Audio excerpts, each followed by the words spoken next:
les intellectuels proches des puissants comprirent enfin ce qui se tramait et à quel point on les avait dupés autant que compromis. Mais il était trop tard. Dans le secret, les oligarques se vantaient de les avoir agités comme des marionnettes, rendues stupides et hystériques.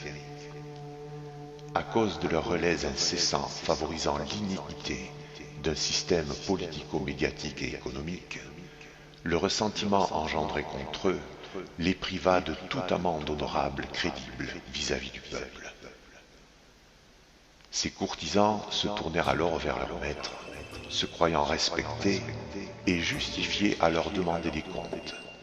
Mais le mépris ou l'indifférence qu'on leur opposa leur confirma que tout espoir de réhabilitation ou de trouver refuge auprès de quiconque était vain.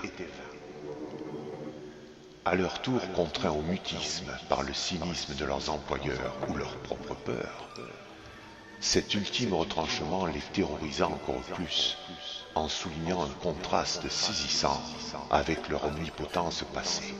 Ils stigmatisaient de façon spectaculaire leur culpabilité.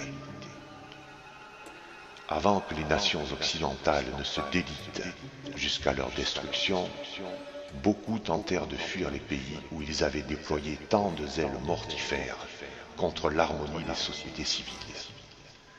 Mais les milices armées ne leur laissèrent aucune chance.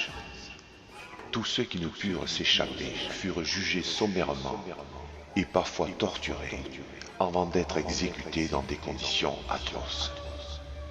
C'est alors que se déchaînèrent d'autres scènes d'une épouvantable barbarie. Et il ne fut pas rare que dans certaines métropoles, des têtes et des corps décapités soient exposés en place publique, sans que ces scènes d'horreur ne soulèvent la moindre indignation. Les oligarques jubilaient.